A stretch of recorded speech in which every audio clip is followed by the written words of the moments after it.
একটা জিনিস। কয়টা জিনিস বলেন? একটি জিনিস যদি ভেতরে থাকে তাহলে সমস্ত গুনাহ থেকে বাঁচতে পারে, আর একটি জিনিস যদি না থাকে তাহলে এমন কোনো কাজ নাই পৃথিবীতে যা সে করতে পারে না। সেই কাজটার নাম কি? তাকওয়া। সবাই বলেন কাজটার নাম কি? তাকওয়া। যদি ভেতরে আল্লাহ পাকের ভয় থাকে, রব্বুল আলামিন আমাকে দেখছেন, তিনি আমাকে শুনতেছেন, এই ভয় যদি অন্তঃকরণের ভিতরে থাকে তাহলে এই লোকটি কোনো গুনাহের কাজ করতে পারবে না, মিথ্যা বলতে পারবে না, ওজনে কম দিতে পারবে না, খাদ্যে ভেজাল দিতে পারবে না, শয়তানি বদমাশি করতে পারবে না। আর যদি এই জিনিসটির অভাব থাকে, যদি তাকওয়া না থাকে তাহলে সমস্ত অন্যায় কাজ সে করতে পারবে।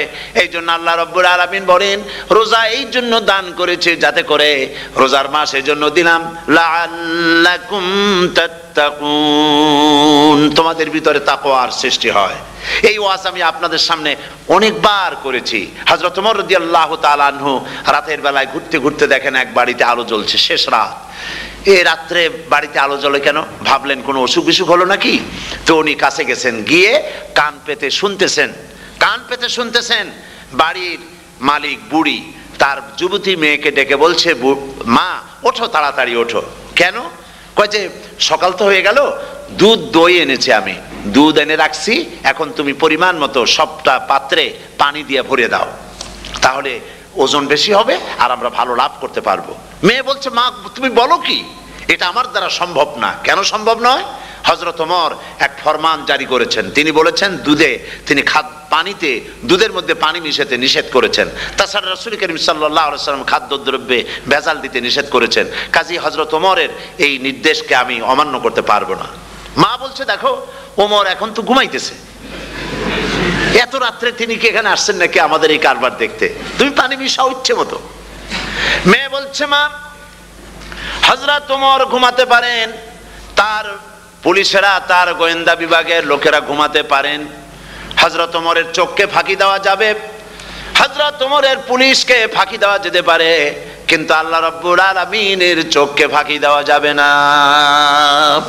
আমার পক্ষে সম্ভব নয়, আমি দুধে পানি মিশাতে পারবো না। হযরত ওমর রাদিয়াল্লাহু তাআলা চলে গেলেন, গিয়ে তার ছেলেকে ডেকে বললেন, ছেলে আমি তো এখন বুড়া হয়ে গেছি, আমার বিয়ের বয়স নাই, আমি একটা মেয়ের খোঁজ নিয়ে আসছি, যদি আমার বয়স থাকতো এই মেয়েটার আমি বিয়ে করতাম। সুবহানাল্লাহ, সুবহানাল্লাহ। তো এই মেয়েটা তুমি খোঁজ নাও, যদি বিয়ে না হয়ে থাকে তুমি প্রস্তাব দাও বিবাহের। কি সৌন্দর্য তিনি দেখলেন মেয়েটার মধ্যে, স্বাস্থ্য, রূপ, যৌবন, কি দেখলেন? তাকওয়া। জোরে বলেন না, কি দেখলেন? তাকওয়া।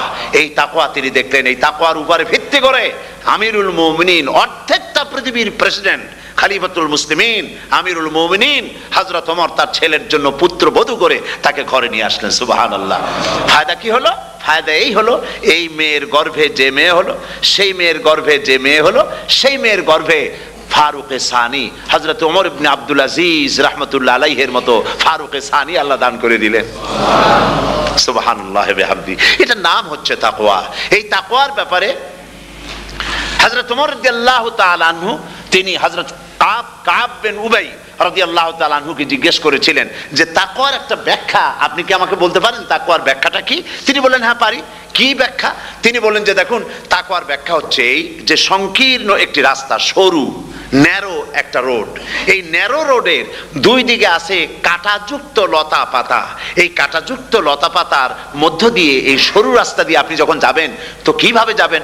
হযরত ওমর বললেন, আমার জামা কাপড় এইভাবে খুব আটোসাটো করে আমরা যাব, যাতে করে গায়ের চামড়াও না ছেড়ে আমার জামাও যাতে না ছেড়ে যায়। হযরতে কাব বিন উবাই রাদিয়াল্লাহু তাআলা আনহু বলছেন, এটার নামই হচ্ছে তাকওয়া। এটার নাম কি?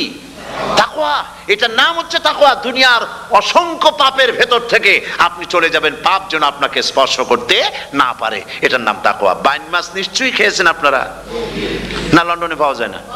পাওয়া যায়। এই বাইন মাছ যারা খেয়েছেন আপনারা, আমি জানি না আপনারা জানেন কিনা, বাইন মাছ কোথায় থাকে? পানিতে থাকে না কাদায় থাকে? মাশাআল্লাহ, বাইন মাছ থাকে কাদার মধ্যে। কিন্তু এই বাইন মাছ যারা ধরেছে তাদের মুখে শুনেছি আমি যে বাইন মাছ থাকে কাদায়, ওকে যখন ধরে টেনে বের করায় কাদার মধ্যে থেকে এক ফোঁটা কাদা ওর গায়ে নাই। এই কলুষিত সমাজ পাপে ভরপুর। গ্রেট ব্রিটেন, আমেরিকা, পাশ্চাত্য, আমাদের দেশ, সর্বত্র পাপ আর পাপ। এই পাপের মধ্যে বাইন মাছ শুধু খাইয়েন না, ওর কাছ থেকে শিক্ষাও গ্রহণ করেন। ও যেমন কাদার মধ্যে থাকে, কাদা ওর গায়ে লাগে না, আপনিও এই সমাজের মধ্যে আপনি আপনার কাজ চালিয়ে যান, পাপ যেন আপনাকে স্পর্শ না করে। আল্লাহ যেন পাপের থেকে আমাদের বাঁচান। আমরা বলি আমিন, সবাই বলেন আমিন। এটার নাম হচ্ছে তাকওয়া।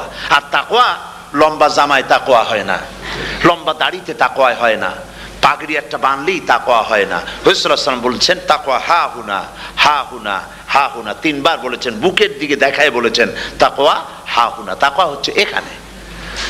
এর অর্থ এই নয় যে আমি দাড়িকে আমি ছোট করে দেখছি, জামাকে ছোট করে দেখছি, তা নয়। কিন্তু বলছি যে তাকওয়াটা হচ্ছে অন্তরের ভেতরে। এই অন্তরের ভেতর থেকেই এটার বহির প্রকাশ হতে হবে। আপনার কথায়, আপনার বলায়, আপনার ওঠায়, আপনার বসায়, আপনার চালচলনে, আপনার বিয়ে শাদীতে, আপনার ব্যবসা বাণিজ্যের সর্বত্র তাকওয়ার ছাপ প্রদর্শিত হতে হবে। তাহলেই আমার মধ্যে তাকওয়া এসেছে বলে প্রমাণ হবে। আর এটাই আল্লাহ পাক চান।